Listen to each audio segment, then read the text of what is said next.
अभी की सबसे बड़ी खबर राजधानी पटना से आ रही है और बताया जा रहा कि भूमिहारों ने तेजस्वी यादव को चप्पलों से ना सिर्फ पीट दिया है बल्कि आग भी लगा दिया गया है। और आखिर तेजस्वी यादव की राजधानी पटना में चप्पलों से पिटाई क्यों हुई है, ये तमाम बातें 3 से 5 मिनट की रिपोर्ट में हम आपको बताने जा रहे हैं। नमस्कार, मैं प्रिंस कुमार सिंह और आप देख रहे हैं पॉजिटिव भारत। अगर अभी तक आपने चैनल को सब्सक्राइब नहीं किया है तो खबरों से अपडेट रहने के लिए कृपया चैनल को सब्सक्राइब कर लीजिए, और जो लोग ऑलरेडी कर चुके हैं उन तमाम लोगों को सहृदय धन्यवाद। अब वापस आते हैं अपनी खबर पर, और जरा आप आशुतोष कुमार का ये बयान सुनिए। करने जा रहे हैं जिनका पिछले 40 वर्षों का यदि आप रिकॉर्ड निकालेंगे तो यही उनका तरीका है। हर बार यही तरीका अपनाया है। जब चुनाव नजदीक आता है तब ये लोग अगड़ा पिछड़ा, दलित, फॉरवर्ड, हिंदू, मुस्लिम ये राग अलापना शुरू करते हैं। और ये अपने बोतल से कभी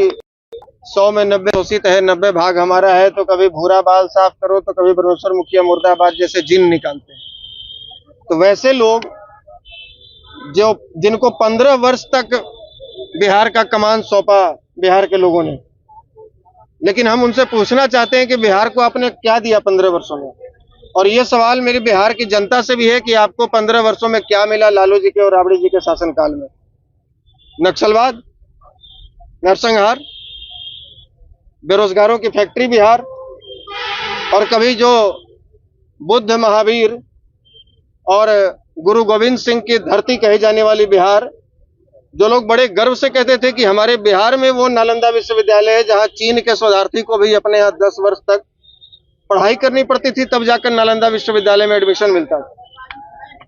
एक ऐसा व्यक्ति जिसने अपने कुर्सी को बचाए रखने के लिए, जो बिहार पर शासन करने के लिए न केवल भूमिहारों का, न केवल सवर्णों का, बल्कि मियापुर में 3 दर्जन यादवों का, शंकर बिगहा में 2 दर्जन अति पिछड़ों का, दलेलचक बघौरा में 4 दर्जन राजपूतों का, सेनारा, सेनारी, बारा, चौरम, आइरा, रामपुर जैसे गांव में सैकड़ों भूमिहारों का, और बेलछी में सैकड़ों नोनिया, धानुक और कानू, ये अति पिछड़े समाज के लोगों का नरसंहार करवाया।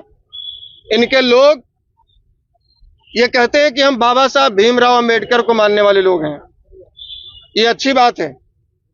अंबेडकर साहब इस देश के महान से महानतम व्यक्तियों में शामिल हैं और हम भी उनको मानते हैं। ये कहते हैं कि हम उनके द्वारा रचित संविधान को मानने वाले लोग हैं। ये देश संविधान से चलेगा, मनुस्मृति से नहीं चलेगा। ये बहुत अच्छी बात है। लोकतांत्रिक देश संविधान से ही चलना चाहिए, मनुस्मृति से नहीं चलनी चाहिए। और मैं कहता हूं कि मैं अपने जीवन काल में कभी मनुस्मृति नामक पुस्तक देखी नहीं हमने। इन्हीं लोगों के हाथों में देखी, कभी जलाते हुए। ऐसे हमने सामने से मनुस्मृति कभी नहीं देखा। हम भी संविधान को मानने वाले लोग हैं।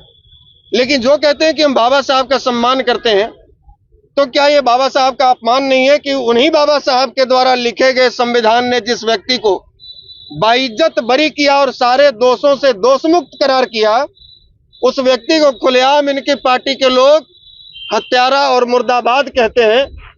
और उसी भारतीय संविधान ने, बाबा साहब के द्वारा रचित संविधान के द्वारा, जिस व्यक्ति को सुप्रीम कोर्ट ने चारा चोर घोषित किया और चुनाव लड़वाने से वंचित किया, उस व्यक्ति का सुबह शाम जाकर चरण वंदना करते हैं। क्या यह बाबा साहब भीमराव अंबेडकर का अपमान नहीं है? क्या यह देश के संविधान का अपमान नहीं है? और किसने अधिकार दिया, किसने अधिकार दिया एक बदचलन औरत को मोहरा बनाकर हमारे महापुरुषों का अपमान करवाने का? यह किसकी हैसियत हुई? यह आदेश किसने दिया उसको?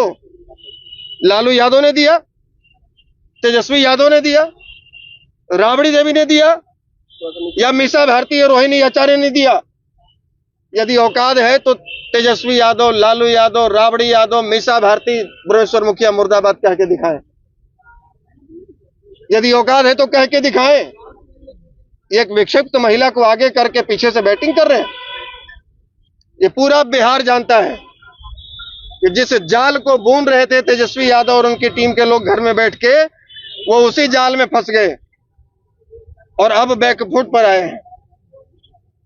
पूरे बिहार में घूमेंगे, और ये जो अपने आप को दलितों का, पिछड़ों का मसीहा बताते हैं, सबसे बड़े हितैषी और पैरोकार बताते हैं, ये बताएं कि पिछले 40 वर्षों में बिहार में सबसे अधिक दलितों पर, महादलितों पर, अति पिछड़ों पर या अन्य पिछड़ी जातियों पर कौन सी पार्टी के गुंडों ने अत्याचार किया है। हम लोग एक सूची निकलवाएंगे कि कहां कहां, कौन कौन से गांव में, कौन कौन से जिले में अति पिछड़ों पर और दलितों, महादलितों पर अत्याचार हुआ है और कौन से लोगों ने किया है, क्या टाइटल है उनका, ये कौन सी पार्टी के झंडा उठाने वाले लोग हैं और उन मामलों पर राज्य आरजेडी का क्या स्टैंड रहा है।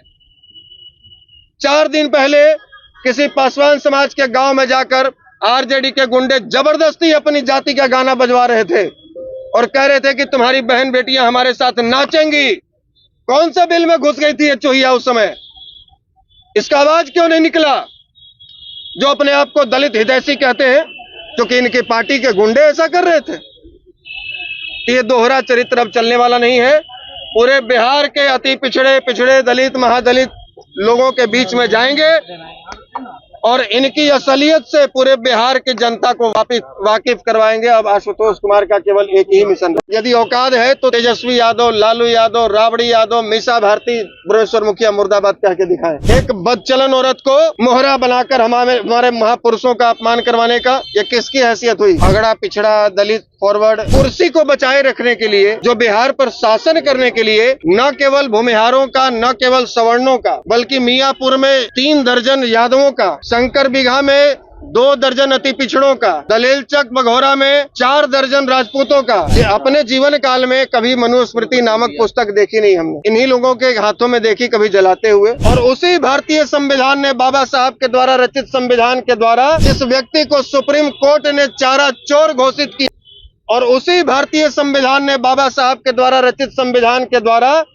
जिस व्यक्ति को सुप्रीम कोर्ट ने चारा चोर घोषित किया और चुनाव लड़वाने से वंचित किया, उस व्यक्ति का सुबह शाम जाकर चरण वंदना करते हैं। क्या ये बाबा साहब भीमराव अंबेडकर का अपमान नहीं है? क्या ये देश के संविधान का अपमान नहीं है? और किसने अधिकार दिया, किसने अधिकार दिया एक बदचलन औरत को मोहरा बनाकर हमारे महापुरुषों का अपमान करवाने का? ये किसकी हैसियत हुई? ये आदेश किसने दिया उसको? लालू यादव ने दिया, तेजस्वी यादव ने दिया, राबड़ी देवी ने दिया। आपने पूरा बयान सुन लिया होगा। क्या आपको भी लगता है कि तेजस्वी यादव की सरकार बनना तो बहुत दूर की बात है, ये खुद विधायक भी नहीं बन पाएंगे और चारा चोर का बेटा तेजस्वी यादव एक बार फिर से साल 2025 के बिहार विधानसभा चुनाव में फेल कर जाएगा? आप जो भी सोचते हैं, जैसा भी सोचते हैं, अपनी प्रतिक्रिया जरूर दीजिएगा। जुड़े रहें हमारे साथ। जय हिंद, जय भारत।